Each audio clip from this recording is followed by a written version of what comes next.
ஜானு, எனக்கு மகள்களை பிடிக்கவே பிடிக்காதுன்னு ஏற்கனவே உன்கிட்ட சொல்லியிருக்கேன். இந்த மூவரில் ஒருவர் மகளாக மாறினாலும் நான் உன்னை என்னுடன் வைத்திருக்க மாட்டேன். இந்த மூவரில் மகன்கள் மட்டுமே பிறக்க வேண்டும். என இந்த 3 முட்டையில வெளிவருவது பையனா பொண்ணா, அது எதுவா இருந்தாலும் கடவுளோட விருப்பம் என்னவோ அது நடக்கும்.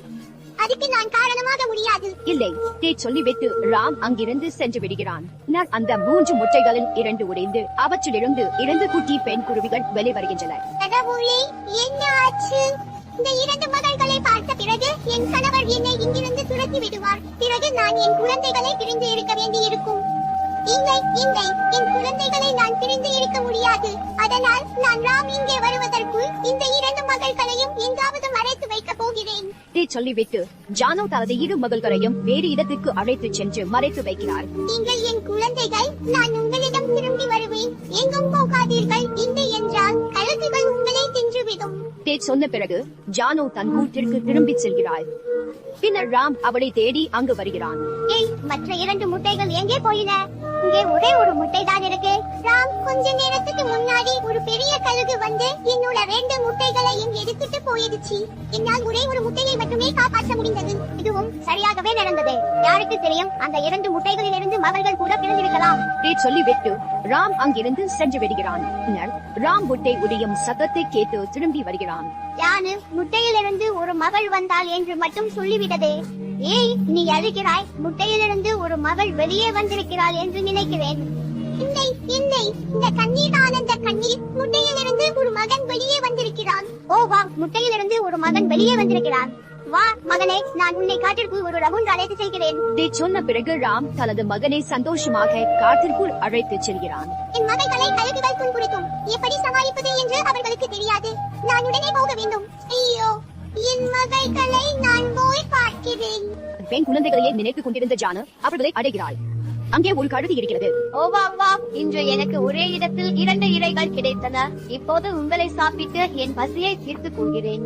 ஏய் கழுகு, ஜாக்கிரதை. நீ என் குழந்தைகளை தொட்டால் நான் உன்னை மோசமாக தாக்குவேன்.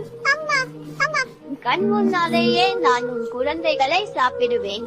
உன்னால என்ன பண்ண முடியும்னு பார்க்கிறேன். இந்த கழுகு குழந்தைகளை நோக்கி நகரும் போது ஜானு கழுகை கொல்ல அதன் மீது பாய்கிறது. இருவருக்கும் இடையிலான சண்டையில் ஜானு காயமடைகிறாள். பின்னர் எப்படியோ அவள் தன் குழந்தைகளை காப்பாற்றி தன் வீட்டிற்கு அழைத்து வருகிறாள்.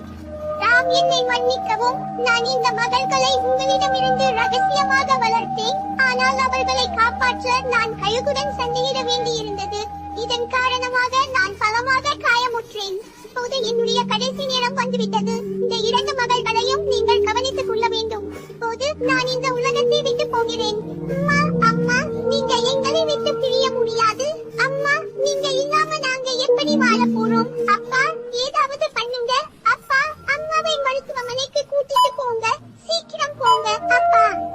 ராம் எரிச்சலடைந்து ஜானுவை மருத்துவமனைக்கு அழைத்து சென்று அங்கு சேர்க்கிறான். நான் ஏன் ஜானுவை இங்கேயே விட்டுட்டு போக கூடாது? அவள் உயிர் பிழைத்தால் அவளுடைய சிகிச்சைக்கும் நான் தான் பணம் செலுத்த வேண்டியிருக்கும். நான் இங்கிருந்து கிளம்புகிறேன்.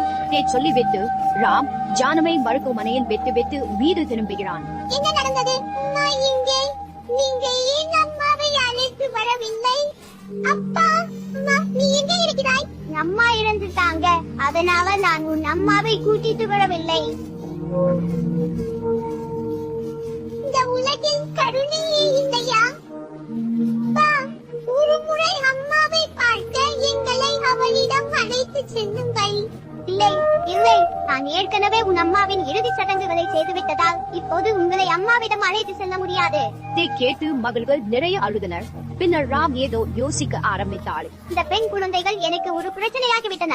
என் வாழ்க்கையை கூட நான் தனியாக கழிக்க முடியாது. இதற்கு ஒரே தீர்வு மீண்டும் திருமணம் செய்து கொள்வதுதான். இதை சொல்லிவிட்டு ராம் கிளம்பினான். இந்த காட்டில் உள்ள ஒரு வயதான பறவையிடம் ராம் செல்கிறான்.